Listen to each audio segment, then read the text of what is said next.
Hi, how's it going? My name is Macklin Scally. My student number is 151-46545. So basically right now what I'm talking about is the guide for teachers on how to use my resource efficiently in their classroom.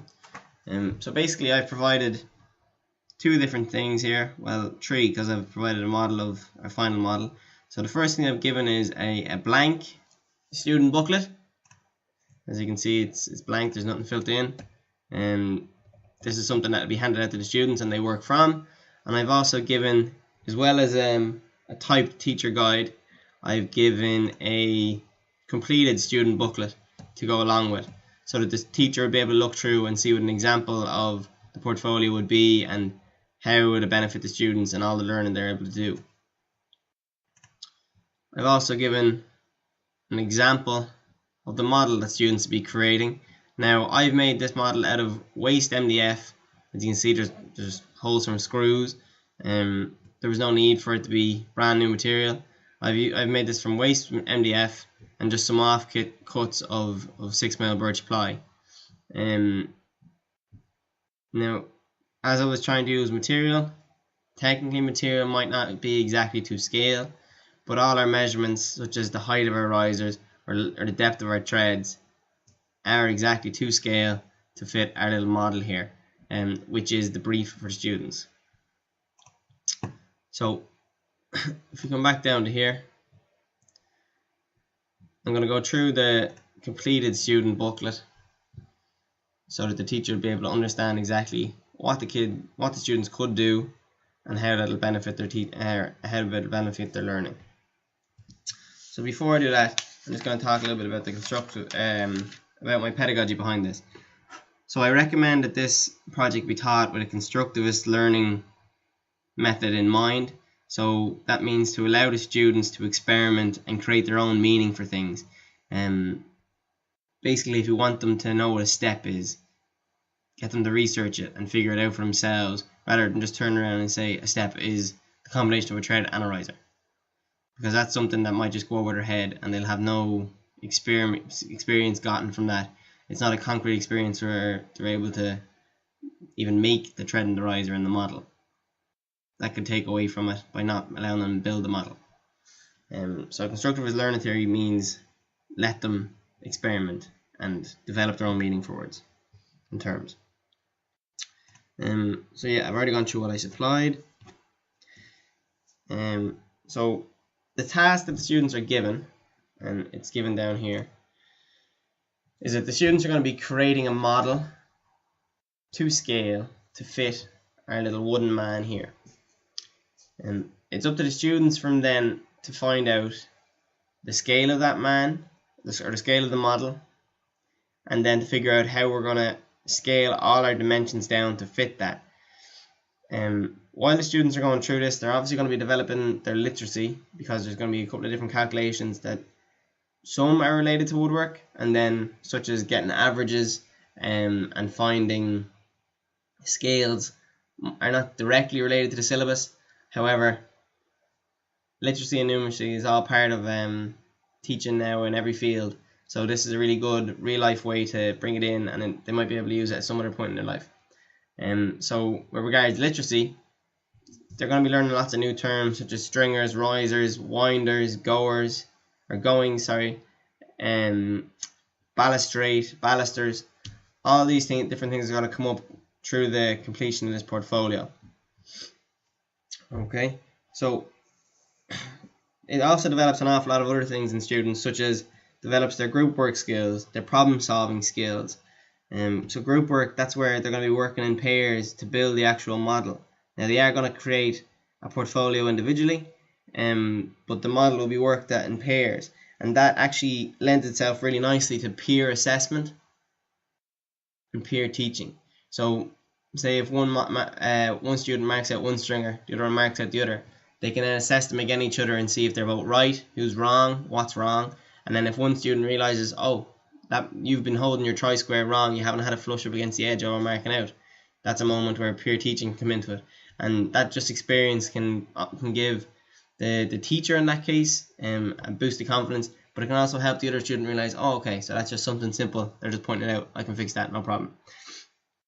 They're also going to develop practical skills. So yeah, they're only going to be using a tenon saw, coping saw, and a hot glue gun for this project. There's no really complicated tools being used or techniques. However, they are going to be cutting straight lines, and everything you do is practice, and practice makes perfect. It is very active and interesting for the pupils, and it helps them to stay engaged. So, as you can see from the completed portfolio here, the students aren't just typing and writing out different things. They're really working with the portfolio to try and figure out what's going on. They're making SOLIDWORKS models. They're scaling their own stride. They're finding out what height they are, what height their model is, and how to figure out what that is, how to scale it down. So we can see our calculation here. You get my height, the height of the model, divide them, and then put that answer all over 1. And we rounded that up to 6 over 1, giving us our scale of 1 is to 6. They're also going to be doing more interesting things such as video analysis. So we wanted to find out what the average stride of the person was in the classroom.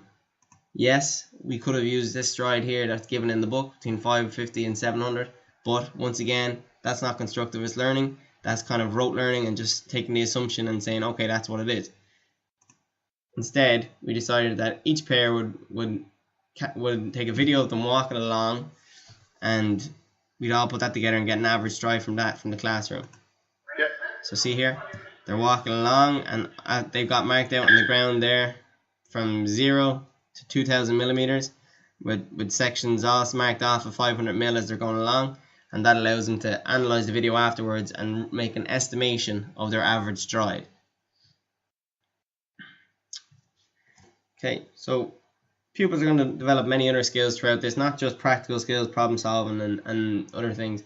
They're also going to learn something that they might not expect to learn in the construction classroom. They're going to be learning PowerPoint skills, loads of different multimedia skills such as inserting pictures, inserting videos, and creating a YouTube account to upload videos, keep file sizes small, video analysis skills, different things like that.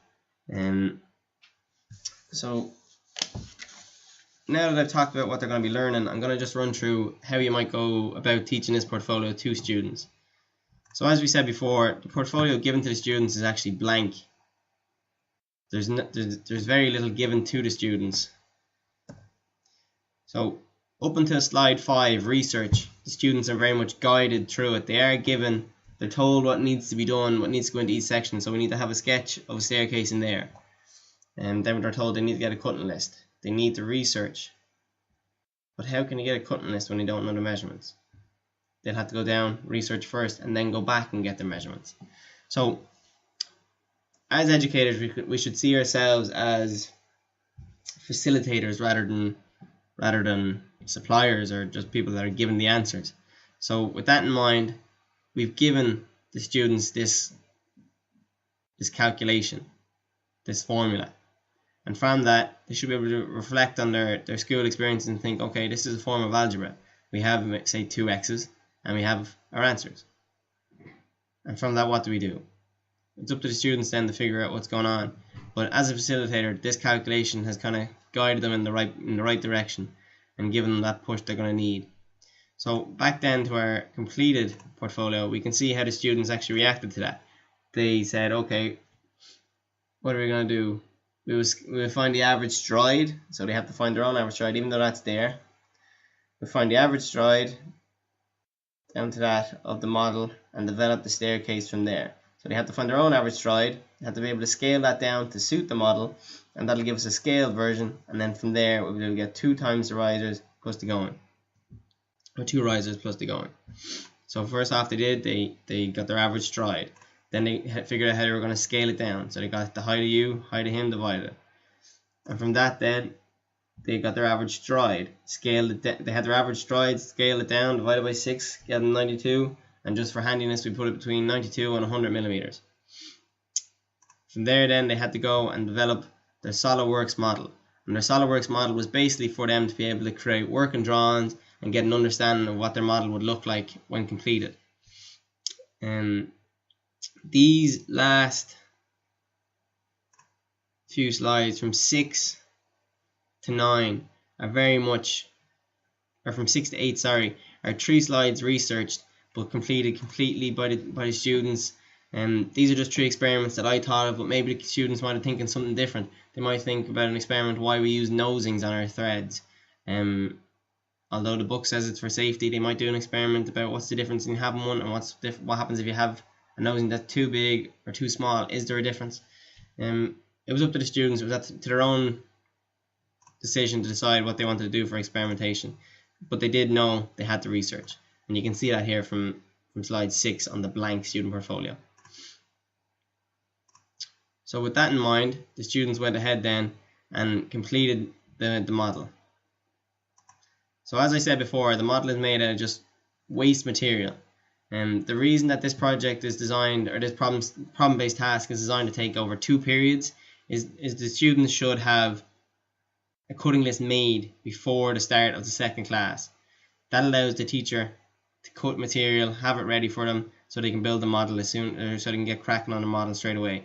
That just puts the teacher out of danger, so there's no rushing around a table saw, and it just means that everything's going to run smoother and the students will have a better experience of learning as well. So here we can see the students work together. One student might have cut out this string and marked out this string, where the other student may have marked out and cut out the other, and that can be a form of self-assessment where they can line them up and realize, okay, one of us made a little mistake here, which is very good for that. So this is just an example of a final model created by the students. And this has been my guide for how to complete, or how to efficiently use this model and this problem-based task that I've designed in a classroom. Thank you very much for listening. I'll be explaining this more in detail in my teacher guide, which will be attached to the portfolio. Thank you very much.